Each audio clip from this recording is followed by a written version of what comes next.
Hello friends, welcome to Erode அம்மாச்சி சமையல். இது நம்ம வீட்டு சமையல். இன்னைக்கு நம்ம பார்க்க போறது மீன் பிரியாணி எப்படி செய்யலாம்னு பாப்போங்க. மீன் பிரியாணி செய்யிறதுக்கு நான் வஞ்சர மீன் வாங்கிட்டு வந்து வச்சிருக்கேன். உங்களுக்கு உங்க ஏரியால என்ன மீன் கிடைக்குதோ அதுல நீங்க செய்யுங்க. ஆனா கொஞ்சம் முள்ளு இல்லாத மீன்ல செஞ்சீங்கன்னா கொஞ்சம் நல்லா இருக்கும். இப்போ அந்த கோட்டிங்காக என்னென்ன வேணும்னு நான் சொல்றேன் பாருங்க. குழம்பு மிளகாய் தூள் நம்ம வீட்ல அரைச்ச மிளகாய் தூள் 2 ஸ்பூன் எடுத்துக்கங்க. 1 ஸ்பூனுக்கு வந்து வெறும் மிளகாய் தூள், ஒரு அரை ஸ்பூன் கடலை மாவு, ஒரு 1/4 ஸ்பூன் வந்து மிளகு எடுத்துருக்கேங்க, ஒரு 1/4 ஸ்பூன் மஞ்சள் தூள், பச்சரிசி மாவு இருக்கு இல்லைங்களா, இடியாப்ப மாவுலாம் வச்சுருக்கோம் இல்லைங்களா, அது 1 ஸ்பூன் எல்லாமே போட்டு நம்ம ஒன்றா போட்டுடலாங்க. பாருங்கள், இந்த மீனுக்கு தேவையான அளவுக்கு உப்பு போட்டுடலாம். பாருங்கள், எலுமிச்சம்பழம் வந்து ஒரு பெரிய எலுமிச்சம்பழம் எடுத்து சாறு எடுத்து வச்சுருக்கேன். இதில் ஒரு அரை ஸ்பூன் அளவுக்கு இதில் ஊற்றிக்கலாங்க. விதை இல்லாமல் ஊற்றிக்கலாம். ரீஃபைண்ட் ஆயில் இருக்குது இல்லைங்களா, அது 1.5 ஸ்பூன் ஊற்றுறேன் நான். இதில் கொஞ்சமாக தண்ணி ஊற்றிக்கலாம். இந்த பக்குவத்துக்கு நம்ம வந்து பேஸ்ட் வந்து கரைச்சிக்கணும். பாருங்கள், இந்த மீனெல்லாம் ஒவ்வொன்றா போட்டு நல்லா கலக்கிக்கலாம். இது 1 கிலோ அளவுக்கு நான் வந்து வஞ்சர மீன் எடுத்துருக்கேன். நான் மீனெல்லாம் நல்லா பரட்டிட்டேன். இப்போ இதை வந்து கொஞ்சம் நேரம் அப்படியே வச்சுருவோங்க. பாருங்கள், நான் 1 கிலோ பாஸ்மதி ரைஸ் எடுத்திருக்கேன். இது வந்து 1 கிலோ வந்து இதில் 4 டம்ளர் வருதுங்க. அப்போ நமக்கு வந்து 8 டம்ளர் தண்ணி ஊற்றிக்கலாம் நம்ம. பாருங்கள், பிரியாணி செய்யறதுக்கு ஃபஸ்ட்டு மீனெல்லாம் நல்லா பொரிச்சு எடுத்து வச்சுக்கணுங்க. அப்போ தான் மீன் கரையாமல் நல்லாயிருக்கும். பாருங்கள், இதில் 3 கரண்டி அளவுக்கு நான் ரீஃபைண்ட் ஆயில் ஊற்றிருக்கேன். 1 கரண்டி அளவுக்கு நல்லெண்ணெய் ஊற்றிக்கலாம். அப்போ டேஸ்ட் வந்து ரொம்ப நல்லாயிருக்கும். மீன்லாம் எண்ணெய் காஞ்சிருச்சு. இப்போ ஒவ்வொரு மீனாக போட்டு நம்ம பொரிச்சு எடுத்துடலாம்.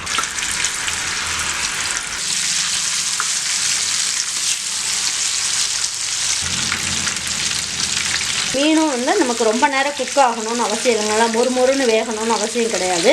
ஓரளவுக்கு உள்ளே இருக்க மசாலா நல்லா வேகிற அளவுக்கு இருந்தால் போதும். ஒரு மீனை போட்டு ஒரு 2 நிமிஷம் வேக வச்சிங்கன்னா போதுங்க. பாருங்கள், இப்போ நல்லா வெந்துருச்சு. இப்போ நம்ம எடுத்துடலாம் இதை. ஏன்னா அந்த பிரியாணியில் போட்டு மறுபடியும் மீனெல்லாம் வேகும் போது உங்களுக்கு நல்லாயிடும். அது மாதிரி இருக்க மீன் எல்லாத்தையுமே நம்ம பொரித்து எடுத்து வச்சுக்கலாம். நல்ல மீனெல்லாம் நல்லா பொரித்து எடுத்து வச்சுக்கிட்டேன். இப்போ இந்த மாதிரி சின்ன சின்ன பீஸாலாம் இருந்ததுன்னா அதெல்லாம் வேஸ்ட் பண்ண வேண்டாம். இது எல்லாமே நம்ம பிரியாணிக்குள்ளே போட்டோம்னா பிரியாணி ஸ்மெல் வந்து மீன் பிரியாணி ஸ்மெல் சூப்பராக இருக்கும். அதனால் இப்போ நம்ம எப்படி பிரியாணி செய்யலான்னு பார்க்கலாம் வாங்க. பாருங்கள், இப்போ மீன் பொரிச்ச எண்ணெயை இதுலேயே நம்ம வந்து பிரியாணி தாளிக்கலாம். தாளிக்கும் போது அந்த மீனோட ஸ்மெல் எல்லாமே வந்து இந்த பிரியாணிக்குள்ளே இறங்கும். பாருங்கள், இந்த 1 கரண்டி அளவுக்கு ரீஃபைண்ட் ஆயில் இதில் கொஞ்சம் ஆட் பண்ணிக்கலாங்க. ஏன்னா பிரியாணிக்கு இந்த எண்ணெய் பத்தாது. உங்களுக்கு எந்த அளவுக்கு எண்ணெய் வேணுமோ நீங்கள் ஊற்றிக்குங்க. பிரியாணி தாளிக்கிறதுக்கு ஒரு 4 பட்டை எடுத்திருக்கேன், 2 அன்னாச்சி முக்கு எடுத்திருக்கேன், 7 கிராம்பு எடுத்திருக்கேங்க, ஒரு அரை ஸ்பூன் சோம்பு எடுத்திருக்கோம், 8 ஏலக்காய் எடுத்திருக்கேங்க, மராட்டி மொக்கு இருக்கு இல்லைங்களா, அது 1 எடுத்திருக்கேங்க, பிரியாணி இலை 2. இதெல்லாம் போட்டு நம்ம நல்லா தாளிச்சிக்கலாம். காரத்துக்கு 3 பச்சை மிளகாய் நான் கட் பண்ணி போட்டிருக்கேங்க, அதையும் போட்டுருவோம். 3 பெரிய வெங்காயத்தை கட் பண்ணி வச்சுருக்கேன், அதையும் போட்டுடலாம்.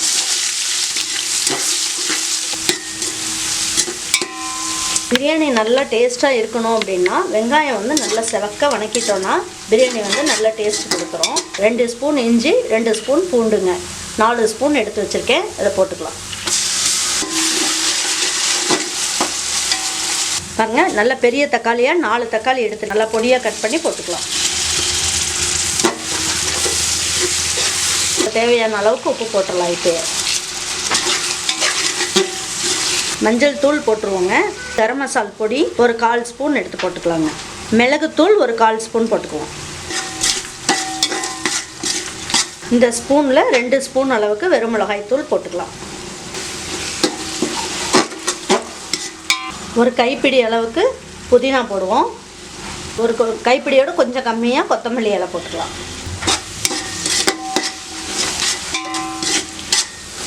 இப்போ நம்ம என்ன பண்ணுவோம், இதில் 1 கப்பு கெட்டி தயிர் இருந்ததுன்னா அதை ஊற்றிக்கலாம். பாருங்கள், ஒரு எலுமிச்சம்பழத்தில் பாதி வந்து நான் மீன் மசாலாம் தடவி வைக்க வச்சுட்டேன். இப்போ மீதி இருக்கிறத நம்ம இதில் ஊற்றிக்கலாம்.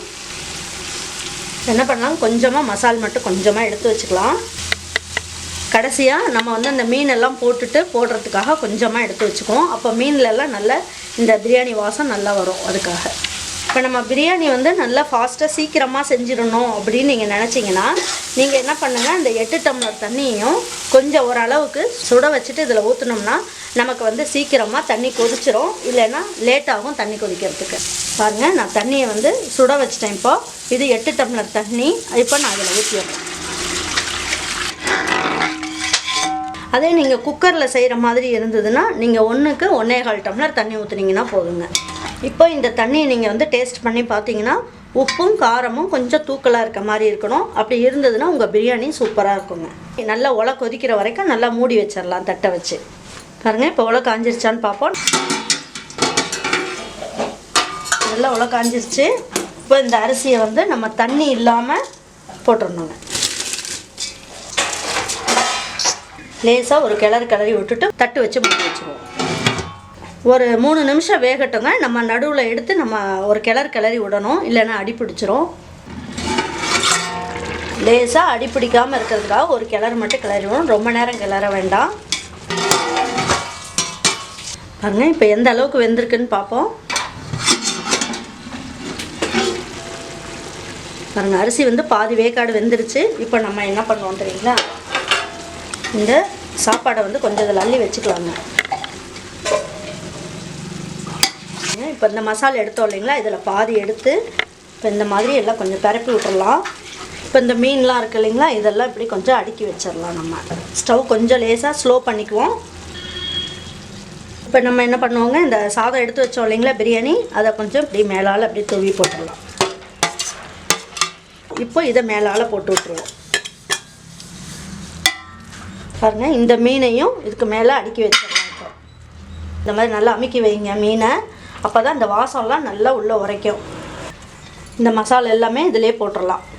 மீதி இருக்க கொத்தமல்லி புதினாவையும் தூவி விட்டுடலாங்க. இப்போ 1 ஸ்பூன் அளவுக்கு நெய் எடுத்துகிட்டு ஓரமாக அப்படி நீங்கள் பண்ணி விட்டிங்கன்னா ஓரம் ஃபுல்லாகவே வந்து கருகாமல் நல்லா வாசமாக நல்லாயிருக்கும். பாருங்கள் இந்த மாதிரி 4 மடிச்சுக்குங்க. இந்த மாதிரி மடிச்சுட்டு ஒரு முடி போட்டுட்டிங்கன்னா உங்களுக்கு இந்த மாதிரி வேடு கட்டுறதுக்கு ரொம்ப வசதியாக இருக்கும். இப்படி பண்ணிங்கன்னா நீங்கள் பிரியாணி வந்து உங்களுக்கு காற்று எதுவும் போகாமல் நல்லா வேகுங்க. அதுக்காக இந்த மாதிரி பண்ணிக்கோங்க. பாருங்கள் நல்லா டைட்டாக ஆகிடுச்சிங்களா. இப்போ நம்ம என்ன பண்ணுவோம், ஒரு தட்டு வச்சு நல்லா மூடி வச்சிடலாம். இப்போது இது வந்து சுடுதண்ணி வெதுன்னு வச்சுருக்கேன், அதை மேலே வச்சுருவோம். வச்சுட்டு நல்லா காற்று போகாமல் இருக்கிறதுக்கு ஒரு கல் வச்சு விட்டுறலாங்க. பாருங்கள் இப்போ தம் போடுறதுக்கு நம்ம என்ன பண்ணலாம், ஒரு தோசைக்கல் நம்ம வீட்டிலலாம் இரும்பில் பழைய கல் வச்சுருப்போம் இல்லைங்களா, பிரியாணியெல்லாம் தம் போடுறதுக்கு, அந்த மாதிரி ஒரு கல் எடுத்து வச்சுக்கோங்க நீங்கள் எப்பயுமே.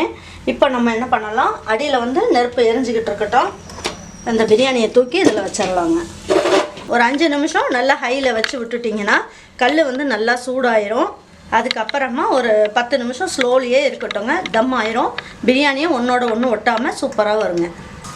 பாருங்கள் இப்போ நல்லா தம் ஆயிடுச்சான்னு பார்ப்போம். துணியில் நல்லா கட்டிட்டு அதுக்கப்புறம் நம்ம வச்சதுனால ஆவிலாம் வெளியில் போகவே இல்லை. பாருங்கள் இப்போ ஸ்டவ் ஆஃப் பண்ணிடலாம்.